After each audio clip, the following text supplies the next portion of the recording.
조변석계라는 말이 있습니다. 아침에 바꾸더니 저녁에 또 고친다는 뜻입니다. 정책이나 제도나 규칙을 너무 쉽게 너무 자주 바꿀 때 사용되는 말이지만 사실 조변석계로 따지자면 우리 마음만한 것이 없습니다. 조금만 잘해주면 간도 쓸개도 다 빼내줄 듯 하다가도 조금만 섭섭하게 해도 금방 얼굴 색이 굳게 변하는 것 다 마음의 작용에서 비롯된 것입니다. 상황과 조건에 따라 수시로 변하는 것이 우리의 마음입니다. 그래서 사랑도 식고 우정도 변합니다. 그리고 변하는 것은 우리 마음뿐만이 아닙니다.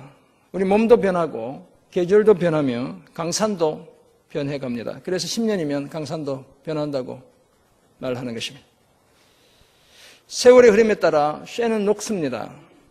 은과 금도 닦아주지 않으면 그 빛을 제대로 발하지 못합니다. 장롱에 들어있는 반지 꺼내보면 녹슨 것처럼 금반지지만 그런 모습들을 보게 되는 것입니다. 이처럼 변하지 않는 것은 사실 이 세상에 아무것도 없습니다. 저도 우리 교회에 온 지 벌써 2년 8개월 정도 지나면서 참 많이 변했습니다. 긴장감이 줄어들었습니다. 감정 표현이 좀 급해졌습니다. 목회적 이기주의의 동굴 속에 갇혀 지내려 하는 제 모습을 제가 발견합니다. 희생하기보다 이제는 내 것을 챙겨야겠다고 스스로에게 다짐하는 저의 모습 때문에 제 자신이 화들짝 놀라기도 합니다. 변한 것입니다. 물론 모든 변화가 다 나쁜 것은 결코 아닙니다. 우리는 더 아름답게, 더 소중하게, 더 멋지게 변해가야 합니다. 그런데 만약 우리의 변화가 변질이 되면 그때부터 문제가 생겨납니다. 우선순위가 뒤바뀌게 되고 이기주의가 판을 치게 되며 본질보다 체면과 위신과 전통에 붙들리게 됩니다. 따라서 미래를 향해 한 걸음 더 나아가지 못한 채 계속 과거의 덫에 갇혀 지내야만 합니다. 당연히 영적 성장과 성숙은 요원한 일이 되고 맙니다. 그런데 안타깝게도 우리는 모두 너나 할 것 없이 다 변질되기 쉬운 연약한 존재입니다. 그래서 종종 나쁜 의미로 사람이 달라졌다는 이야기를 듣는 것입니다. 너 참 달라졌다. 좋은 의미뿐만 아니라 나쁜 의미로 그런 이야기를 듣는 것입니다. 제 아내는 제주도로 신혼여행을 간 첫날 1989년 12월 12일 그날 이미 저에게 팍 속았다고 말했습니다. 교회 오빠인 저의 기도하는 뒷모습에 반해 좋아하고 결혼했는데 막상 부부가 되어 하루만 같이 살아보니 앞에서 보는 남편은 뒤에서 보던 오빠와는 무척 달랐기 때문이었습니다. 사실 세상은 온통 잘못된 방향으로 변한 사람들, 곧 변질된 사람들로 가득합니다. 오늘 보면 로마서 3장 1절부터 8절에 따르면 유대인으로 지칭되는 사람들은 모두 믿음이 부족하고 거짓되며 불의했습니다. 자주 변덕을 부렸고 그때마다 자기 욕심에 따라 살았습니다. 만약 그대로 내버려 둔다면 비극적인 종말을 맞이할 수밖에 없었습니다. 그러나 다행히도 정말 다행히도 하나님은 언제나 미쁘고 참되며 의롭습니다. 사람들과는 달리 하나님은 믿을만하고 의지할 만하며 불편부당한 분입니다. 그리고 이런 하나님의 성품은 절대로 변하는 법이 없습니다. 변질되지 않습니다. 어제나 오늘이나 영원토록 한결같이 동일합니다. 그러므로 이 변치 않는 하나님의 성품의 빛이 변질되어가는 우리의 마음의 정원에 비추어져야 합니다. 그래야 우리가 건강하게 변해갈 수 있습니다. 그래야 우리도 믿을만하고 진실하고 의로운 사람이 될 수 있습니다. 그래야 하나님의 칭찬과 인정 속에서 빼앗기지 않는 영생복락의 삶을 누릴 수 있습니다. 이와 같은 사실을 말씀하는 오늘 본문 로마서 3장 1절에서 8절을 통해 우리는 변질된 사람의 본성과 변질되어져가는 사람의 본성과 대조되는 변치 않는 하나님의 성품 몇 가지를 발견할 수 있습니다. 먼저 사람은 못 믿어워도 하나님은 언제나 미쁘신 분입니다. 둘째, 사람은 거짓되지만 하나님은 언제나 참된 분입니다. 끝으로 사람은 불의하지만 하나님은 언제나 의로운 분입니다. 이처럼 우리가 믿는 하나님은 항상 미쁘고 참되며 의로운 그런 분입니다. 앞선 단락에서 지난주 저희가 살펴보았지만 사도 바울은 유대인 그리스도인들을 향해 하나님의 칭찬과 인정을 받기 위해서는 말씀으로 자신부터 가르치고 자신이 먼저 그 말씀을 지켜 행함으로 진정성을 드러내라고 말했습니다. 그래야 하나님의 칭찬과 인정을 받을 수 있다는 것이었습니다. 오늘 본문은 그렇다면 유대인이라는 사실과 몸에 할례를 행했다는 사실의 좋은 점은 도대체 무엇이냐 하는 질문으로 시작합니다. 스스로 던진 그 질문에 대해 스스로 답하면서 바울은 변질된 우리 인간의 모습과 대조되는 한결같은 하나님의 모습을 소개하고 있습니다. 그렇다면 오늘 본문에서 발견하는 우리 인간의 그 연약한 적나라한 모습과 거기에 대조되는 하나님의 모습은 과연 어떤 것입니까? 그 첫 번째는 사람은 못 믿어도 하나님은 언제나 미쁘신 분입니다. 오늘 본문 1절에서 사도 바울은 이방인들과 비교해서 유대인의 특별한 이점이 무엇이며 할례를 받았다는 사실의 유익이 무엇인지를 묻고 있습니다. 그리고 2절에서 스스로 그 질문에 대해 답을 합니다. 로마서 2장의 내용에 비추어서 답을 한다면 유대인이라는 사실과 할례를 받았다는 사실이 아무런 유익이 없다라고 대답해야 정답입니다. 왜냐하면 저들은 하늘로부터 나는 불의 때문에 하나님의 진노를 피할 수가 없는 자들이기 때문에 그렇습니다. 그런데 유익이 많다는 것입니다. 그것도 범사에 많은데 하나님의 말씀을 맡았다는 사실이 그 중에 으뜸이다라고 말합니다. 우선은 그들이 하나님의 말씀을 맡았다라고 이야기하고 있죠. 가장 으뜸되는 것, 그것이 바로 하나님 말씀을 맡았기 때문이다 이렇게 이야기합니다. 성경에서 통상 말씀이라는 단어에는 이 말에는 로고스라는 헬라어 단어가 사용되고 있습니다. 그런데 오늘 본문에서는 로기온이라는 또 다른 단어가 사용됩니다. 이 로기온이라는 말은 자기 백성들에 대한 하나님의 약속 또는 메시아를 통한 구원의 약속, 좀 더 넓게 생각하면 구약 성경 전체를 가리키는 말이 로기온이라는 말입니다. 이런 약속을 가졌다는 사실이 유대인들이 누리는 특별한 혜택, 그것도 가장 으뜸되는 혜택이다라고 말씀했습니다.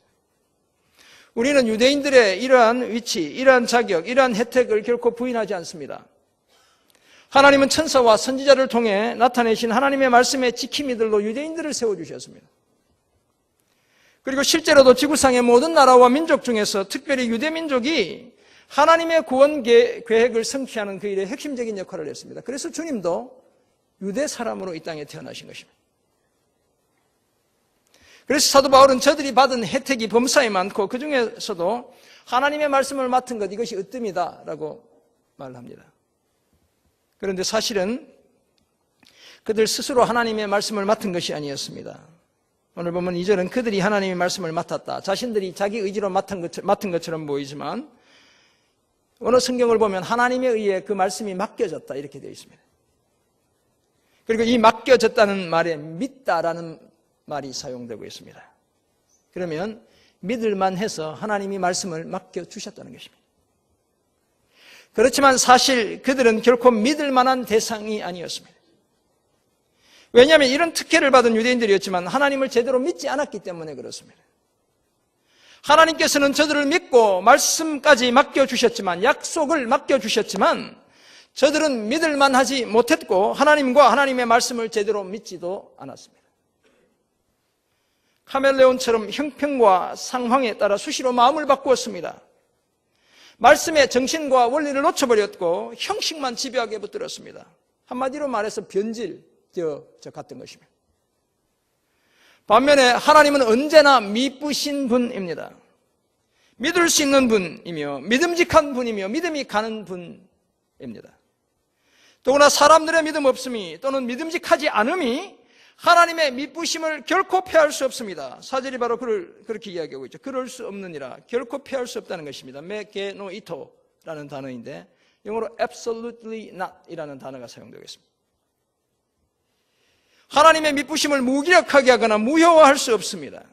왜냐하면 미쁘심은 하나님의 한결같은 성품이기 때문에 그렇습니다. 따라서 하나님은 이 성품 때문에 반드시 자신의 약속을 지키시는 분입니다. 신명기 7장 9절은 천대까지 자신의 언약을 이행하신다고 말씀합니다. 그리고 인애를 베푸시는데 이 여호와 하나님을 이렇게 이야기합니다. 하나님이요 신실하신 하나님. 오늘 사도 바울의 표현에 따르면 하나님이요 미쁘신 하나님이라고 표현하는 것입니다. 고린도전서 1장 9절은 성도들을 불러 하나님의 아들 우리 주 예수 그리스도와 교제케 하시는 하나님은 미쁘시다라고 선언합니다. 고린도후서 1장 18절은 하나님은 미쁘시기 때문에 하나님 안에서 모든 것이 다 예스가 된다라고 말씀합니다.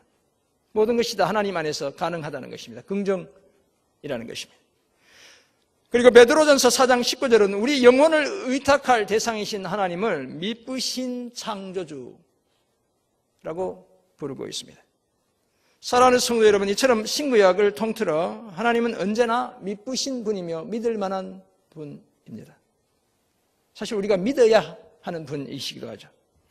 반드시 자신의 약속을 지키시고 자신의 말씀을 성취하시는 성실하신 분입니다.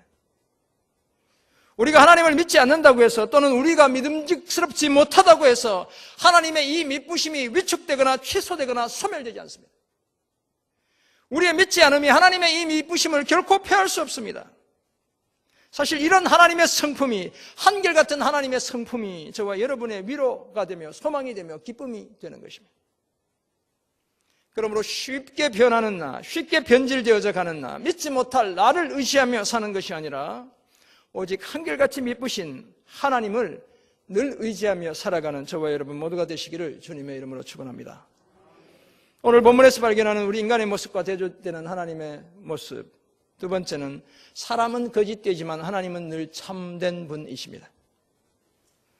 오늘 본문 4절은 사람은 다 거짓되지만 오직 하나님은 참되시다고 말씀합니다. 헬라 성경을 보면 사람은 다 거짓말쟁이다 이렇게 되어 있습니다. 거짓되다 이렇게 표현되어 있지 않고 다 거짓말쟁이들이라는 것입니다. 반면에 하나님은 늘 진실하신 분입니다. 사실 인간의 거짓됨과 하나님의 참됨은 3절에서 언급한 인간의 믿음지 못함, 그 믿음 없음과 하나님의 미쁘심의 연장선상에 있는 것입니다. 하나님이 참되시다라는 이 말 속에는 진실하다는 의미뿐만 아니라 의지할 만하다, 믿을 만하다라는 뜻도 함께 포함되어 있기 때문에 그렇습니다.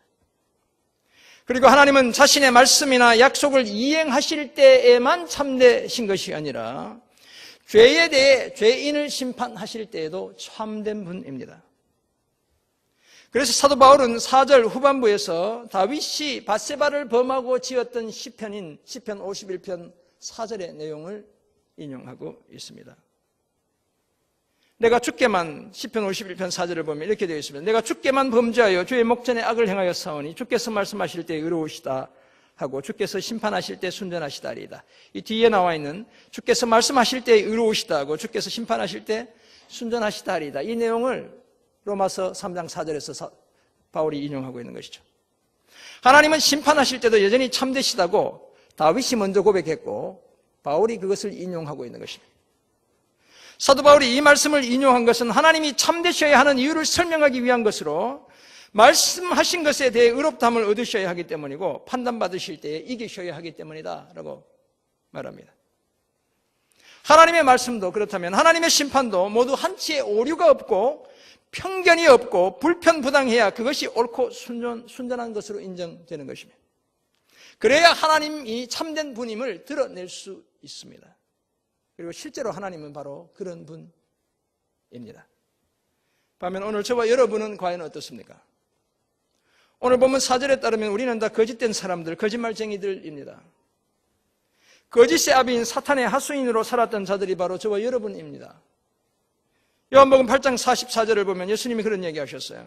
뒷부분 보면 이 사탄은 처음부터 살인자죠. 진리에 서지 못하고 거짓을 제 것으로 말하는 바로 그런 자였습니다. 예수님은 유대인들에게 이렇게 말씀하셨어요. 44절 앞부분, 요한복음 8장 44절 앞부분을 보면 너희는 너희 아비 마귀에게서 났으니 너희 아비의 욕심대로 너희도 행하고자 하느니라. 하나님의 백성들을 향해, 유대인들을 향해 뭐라고 얘기하고 있습니까? 사탄이 저들의 아버지뻘이라고 말씀하고 있는 것입니다. 이런 거짓말쟁이들이 보이는 어처구니 없는 행태를 오늘 본문 7절과 8절이 보여줍니다. 그들은 자신의 거짓말로 하나님의 참되심이 더 풍성해져서 그것이 되레 하나님의 영광이 되었다면 자신들이 죄인처럼 심판을 받지 않는다고 말합니다. 아무리 거짓말해도 거짓으로 살아도 심판받을 리가 없다 이렇게 이야기한다는 것입니다. 더구나 선을 이루기 위해 오히려 악을 행하자고 말하기까지 합니다. 그리고 그것을 사도 바울이 가르쳐 주었다라는 궤변을 늘어놓고 있는 것입니다. 이처럼 죄에 대한 핑계를 궤변으로 늘어놓는 거짓된 존재가 바로 우리 인간들입니다. 따라서 그런 자들은 정죄를 받아야 한다고 8절이 말씀하고 있습니다. 그런데 다행히도 사람들은 다 거짓말쟁이임에도 불구하고 하나님은 언제나 참된 분입니다.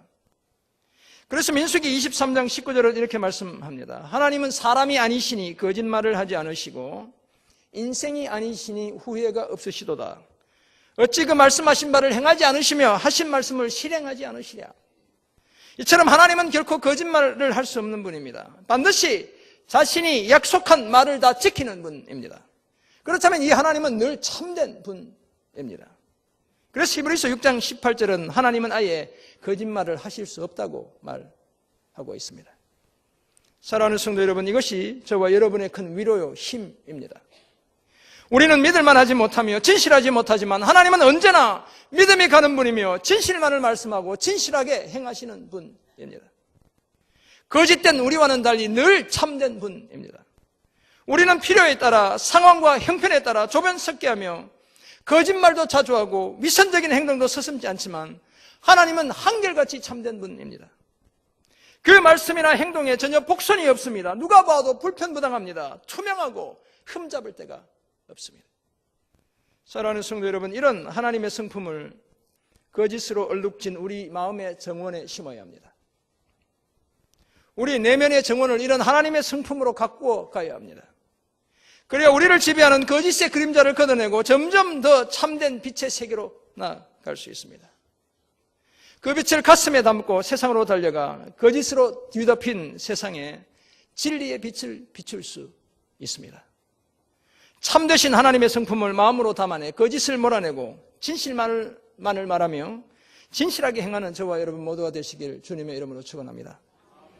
오늘 본문에서 발견하는 우리 인간의 모습과 대조되는 하나님의 또 다른 모습은 사람은 불의하지만 하나님은 언제나 의로운 분입니다. 우리는 이 사실을 오늘 본문 5절과 6절에서 발견하게 됩니다. 5절에 따르면 사람들의 불의가 하나님의 의로움을 드러나게 했습니다. 이렇게 말씀하죠. 그러나 우리의 불의가 하나님의 의를 드러나게 하면 실제 그렇게 하고 있는 것이죠. 왜냐하면 그 불의에 대해 심판하실 때 오히려 하나님은 자신의 의로움을 더욱 드러내시기 때문에 그렇습니다. 여기서 사람이 말하는 대로 말한다는 것은 불가피하게 이런 말을 할 수밖에 없다는 것입니다. 관로 안에 그런 얘기가 들어있죠. 내가 사람이 말하는 대로 말한다. 불가피하게 이렇게 이야기할 수밖에 없다는 것입니다. 아무튼 하나님이 죄에 대해 진노하신다는 사실 때문에 하나님이 불의하시다고 말한다면 그것은 어불성설입니다. 그래서 오늘 보면 6절도 다시 한번 결코 그렇지 않다. 메게노이터라는 단어를 사용하고 있습니다. Absolutely not.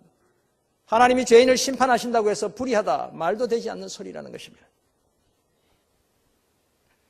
만약 진노를 내리시는 하나님이 불의하시다면 하나님은 세상을 심판할 자격이 없는 것입니다. 그러나 하나님은 전혀 죄가 없는 분이시기에 원래부터 불의할 수 없는 존재였습니다. 여기서 불의라는 말은 우리 인간의 죄와 직접적으로 관련되어 있습니다. 죄는 우리 모두로부터 의로움을 다 가져가 버렸습니다. 죄에 빠진 인간은 믿음직하지 못하며 거짓되고 불의하기까지 합니다. 약속을 지키는 법이 없고 마음을 수시로 바꾸고 그래서 무언가 믿고 맡길 수가 없습니다. 더구나 이사야 5장 18절을 보면 거짓으로 끈을 삼아 죄악의 수레를 끄는 자들이 바로 우리 인간입니다.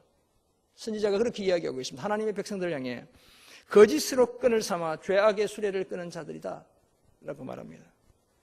그것으로 부족해 이사야 5장 20절을 보면 악을 선하다고 하고 선은 악하다고 하며 흑암을 광명으로 삼고 광명을 흑암으로 삼고 쓴 것으로 단 것을 삼고 단 것으로 쓴 것을 삼는 그런 불의한 존재가 바로 하나님의 백성들, 우리 인간이라고 지적하고 있습니다. 전혀 믿을 수 없는 존재, 온통 죄악으로 얼룩진 존재가 바로 우리 인간이라는 것입니다. 반면 하나님은 언제나 의로운 분입니다. 항상 자신의 성품과 생각과 말과 행동이 일치하는 그런 분이 바로 우리가 믿는 하나님입니다. 그리고 이것은 불의한 자들을 심판하시는 그 일에서도 마찬가지인 것입니다. 하나님은 믿음지 못하고 거짓말을 일삼고 불의함 속에서 살아가는 사람들을 심판하심으로 오히려 자신의 의로움을 더욱 드러내십니다. 그래서 이사야 5장 16절은 오직 만군의 여호와는 정의로우심으로 의로우심으로 높임을 받으셔야 한다라고 선포했습니다. 시편 36편 6절은 하나님의 의는 하나님의 산들과 같다라고 말했습니다.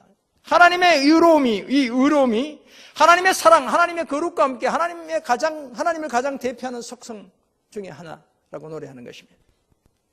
사랑하는 성도 여러분, 하나님의 이 의로움이 가장 명확하게 드러난 것이 어딥니까? 바로 그것이 예수 그리스도의 십자가인 것입니다.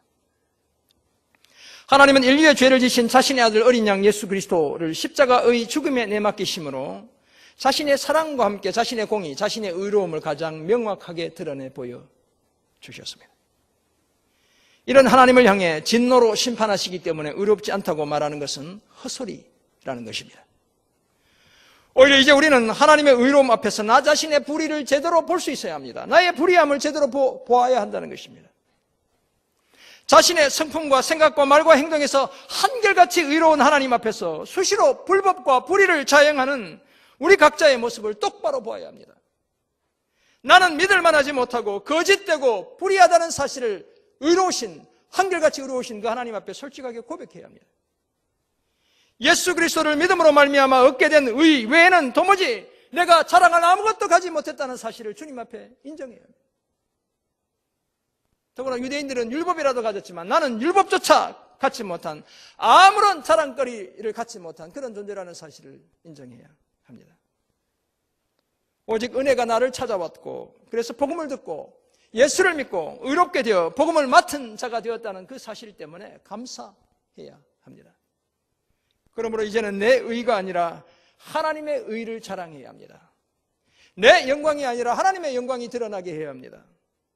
미쁘고 참되고 의로운 하나님의 변치 않는 성품을 기억하고 예수 그리스도로 말미암는 하나님의 의를 덧입고 믿을 만한 사람, 진실한 사람, 의로운 사람으로서 이 걸음을 힘차게 시작하는 저와 여러분 모두가 되시길 주님의 이름으로 축원합니다. 그렇다면 이런 사실을 깨달은 우리는 이제 어떻게 살아야 하겠습니까? 두 가지를 말씀드립니다. 먼저 우리 각자의 마음의 정원을 잘 가꾸어야 합니다. 우리는 기본적으로 믿음이 부족한 자들이고 거짓말을 일삼는 자들이며 죄악의 수레를 끄는 불의한 자들입니다. 나는 늘 정직하게만 살았다는 이런 분 계시죠. 그렇지만 사실 가만히 보면 우리 어릴 때 어른들이 개고기 먹이려고 뭐라 그래요? 개고기를 소고기라고 그러면서 먹이셔요. 네. 우리 자녀들 속이, 저도 속아봤고, 네. 우리는 그걸 이제 당연시, 그래도 이런 건 하얀 거짓말이니까 다행이죠. 그래서 더 적극적인 많은 거짓말, 위기를 모면하기 위해 우리는 거짓말을 둘러대는 존재, 우리인 것입니다. 이런 우리가 하나님의 미쁘심, 참되심, 의로우심을 제대로 드러나게 하기 원한다면 먼저 우리 마음의 정원을 제대로 가꿔야 합니다. 한국은 그럴 기회가 많지 않아서 그러지만 제가 미국에 처음 개척할 때 샀던 집은 아주 큰 집이어서 앞뒤로 잔디밭이 있었어요. 그 잔디풀을 뽑으면서 제가 늘 그런 생각했습니다. 마음의 잡초를 뽑는 것이다. 얼마나 기쁜지 몰라요. 고되긴 하지만. 우리 각자의 마음의 정원을 가꿔야 한다는 것입니다. 고든 맥도날드 목사님은 내면 세계의 성장과 영적 질서라는 책에서 우리 작년에 제자반 식구들이 읽었고 올해 가을에 또 읽게 될 것입니다. 그 책에서 마음의 정원을 가꾸지 않으면 많은 특권들을 잃어버리게 된다고 말씀합니다. 예를 들면 이런 거예요. 영원하고 무한한 관점으로 실제를 보고 누리는 법을 결코 배울 수 없게 된다고 말합니다. 예수님과의 살아있고 생명력 있는 교제를 놓치게 된다라고 말합니다. 하나님께 대한 거룩한 부담감에서 비롯되는 경외심을 잃어버리게 된다라고 말합니다. 창조주 하나님에 비해 우리 자신이 얼마나 왜소한지를 망각하게 된다. 우리의 마음의 정원이 가꾸어져 있지 않으면 라고 말합니다. 위기의 순간에 대처할 만한 저력이나 투지를 갖지 못하게 된다. 마음의 정원을 가꾸지 않으면 그런 상황 속으로 빠져들게 된다는 것이죠. 뿐만 아니라 오늘 말씀에 따르면 여기에 더해서 못 믿었고 거짓을 일삼으며 불의한 상태로 빠져들게 됩니다. 이런 위기에서 벗어나기 위해서는 우리 각자의 마음의 정원을 잘 가꾸어야 합니다. 그래서 각자의 정원에서 자라는 혼돈과 무질서를 뽑아내야, 제거해야, 그 잡초들을 제거해야 하는 것입니다. 그 일을 위해 우리는 예배와 말씀 묵상과 기도를 멈추지 않아야 합니다. 여러분 휴가 다녀오신 분들, 다녀오신 때는 열심히 다시 예배 드려야 하는 것입니다. 기도의 자리 열심히 지켜야 하는 거예요. 제가 미국 다녀왔더니 다들 방학하셔가지고 새벽에 안 오는 분들이 많아. 직분을 맡은 분들 열심히 기도의 자리 지켜야 하는 것입니다. 집 근처에서 다니시는 분들 외에 교회 주변에 사시는 분들 기본적인 일들을 예배드리고 기도하는, 말씀 묵상하는 기본적인 일들을 지켜가야 합니다. 그래야 우리 마음의 정원의 잡초들이 제거되는 것입니다. 무질서와 혼돈이 사라지는 것입니다. 하나님과의 관계에서 가장 개인적인 일부터 먼저 시작하고 지속적으로 이어가야 합니다. 우리가 누려야 할 특권들을 빼앗기지 않기 위해 가장 기본적인 경건의 삶을 힘써 마음의 정원을 가꾸는 저와 여러분 모두가 되시기를 간절히 소원합니다. 두 번째, 하나님의 영광이 우리 삶의 목적이 되게 해야 합니다. 오늘 본문의 유대인들은 자신들이 가진 많은 특권과 유익에도 불구하고 복음의 원리를 반대하는 자들이었습니다. 이것이 저들의 불행이죠. 그래서 은혜의 복음을 전하는 사도 바울을 비꼬아 선을 이루기 위해 악을 행하자고 부추긴다고 잘못된 헛소리를 하고 있는 것이죠. 그런데 사람들이 이런 엉터리 같은 주장을 하는 이유가 있습니다. 다시 말해서 저들이 믿음 없고 거짓되며 불의한 이유가 있습니다. 그 이유는 저들의 삶의 목적이 하나님의 영광이 아니고 그저 오늘 내가 편안하게 잘 먹고 잘 사는 것이기 때문에 그렇습니다. 소위 말하는 일신의 영달이 저들의 삶의 목적이기 때문에 그렇습니다. 그래서 심판하시는 하나님이 의로울 리가 없다고 말합니다. 왜냐하면 하나님은 내가 편해야 되는데 심판하시면 내 하나님이 아닌 것이죠. 죄를 짓는 것이 오히려 하나님의 영광을 드러내는 것이라고 말합니다. 이런 사람들은 신성모독의 죄를 짓는 것이기 때문에 오늘 본문 8절에서 정죄받아야 한다고 사도 바울이 말하는 것입니다. 그렇다면 오늘 나는 어떻게 해야 하는 것이겠습니까? 오늘 저와 여러분은 어떻게 해야 하겠습니까? 오늘 우리는 하나님의 영광이 내 삶의, 우리 각자의 삶의 목적이 되게 해야 합니다. 하나님의 영광이 나의 궁극적인 관심이 되게 해야 합니다. 여러분 많은 것에 관심 가지고 계시잖아요. 하나님의 영광이 우리의 궁극적인 관심이 되게 해야 합니다. 하나님이 내리는 복도, 하나님의 심판도 다 하나님의 약속을 실현하는 과정이고 그것의 궁극적인 목적은 하나님의 영광임을 잊지 않아야 합니다. 오늘 내가 잘 사는 것도 하나님의 영광을 위한 것이고 오늘 내가 좀 힘겹게 사는 것도 하나님의 영광을 위한 것임을 우리는 잊지 않아야 합니다.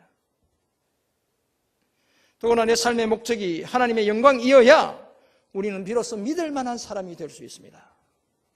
그제서야 거짓을 떨쳐버리고 진실함으로 나아갈 수 있습니다. 마침내 불의한 내 옷을 벗어버리고 그리스도의 의의 옷을 온전히 덧입게 되는 것입니다. 이 사실을 기억하고 하나님의 영광을 삶의 궁극적인 목적과 관심으로 삼고 살아가는 저와 여러분 모두가 되시기를 간절히 소원합니다. 지난 6월 7일 미국의 TV 프로그램 중에 경연하는 프로그램 America's Got Talent라는 프로그램이 있습니다. 그 무대에 맨디 하비라는 저 그림에 나오는 29살 먹은 한 자매가 기타 같지만 기타보다 작은 우쿨렐레를 들고 등장했습니다. 그 자매가 선 무대 앞쪽에는 수화를 하는 통역사가 서 있었습니다. 왜냐하면 저 자매가 18살이 되던 해에 결합조직장애 Connective Tissue Disorder라는 질병 때문에 청력을 완전히 다 잃어버렸기 때문입니다. 그날 그녀는 신발을 벗은 채 무대 위에 서 있었습니다. 제가 저 자매가 경연하는 그 장면을 봤는데 정말 신발을 벗고 서 있었습니다. 무대 위에 전달되는 악기 소리의 진동을 발로 몸으로 느끼기 위해서 신발을 벗고 그곳에 서 있었던 것입니다. 그녀의 노래는 자신이 직접 작곡한 Try, 제가 번역을 이렇게 했습니다. 그래도 다시 시작해야 돼 라는 노래였습니다. 자신의 삶을 그대로 포기하기보다 무언가를 해야 할 것 같아 곡을 쓰게 되었다고 말했습니다. 그녀가 부르는 노래의 가사는 이랬습니다. 제가 한국에서 최초로 번역했습니다. 작가의 허락은 받지 않고 설교를 위해 번역해 보았습니다. 나는 이제 예전의 방식으로 더 이상 느끼지는 못해. 푸르러야 할 하늘은 온통 잿빛으로 변해버려서. 그러나 나는 알아. 언젠가는 내가 이 모든 것을 극복해야 한다는 것을, 그리고 내 자리를 찾아가야 한다는 것을. 나는 할 수만 있다면 그렇게 하고 싶어. 아니, 그렇게 하고 말 거야. I would try, I will try. 내가 탓할 사람은 아무도 없어. 왜냐하면 내 길에 있는 장애물이라고는 오직 나뿐이니까. 물론 내가 원하는 방식대로 살 수 없고 큰 그림이 내 눈에 결코 다 들어오지 않을지도 몰라. 그러나 나는 그저 그렇게 살 수는 없어. 그래서 항상 노력할 거야. 할 수만 있다면 꼭 그렇게 하고 싶어. 아니, 반드시 그렇게 하고 말 거야. I would try, I will try. 노래가 이어지는 중에 청중들은 기립박수를 보냈습니다. 노래가 끝나자 심사위원 중에 한 사람이었던 사이먼이라는 사람은 그녀에게 이렇게 말했습니다. 맨디, 이것을 위해서는 더 이상 수화 통역사가 필요하지 않아. 그 말이 수화로 전달되는 동안 사이먼은 자리에서 벌떡 일어나 본선이 열리는 뉴욕의 레이디오 시티 뮤직홀로의 직행을 알리는 골든부저를 눌렀습니다. 금빛 색종이가 무대 위에 휘날렸고 경연장은 온통 감동의 도가니로 변했습니다. 그날 한 사람의 값지고 꿋꿋한 도전이 많은 사람을 위로했습니다. 사랑하는 성도 여러분, 어쩌면 우리는 맨디 하비처럼 다시 소리를 듣지 못할 수도 있습니다. 어쩌면 우리는 여전히 믿음 없음과 거짓됨과 불의함의 덫에 갇혀 살아야 할 수도 있습니다.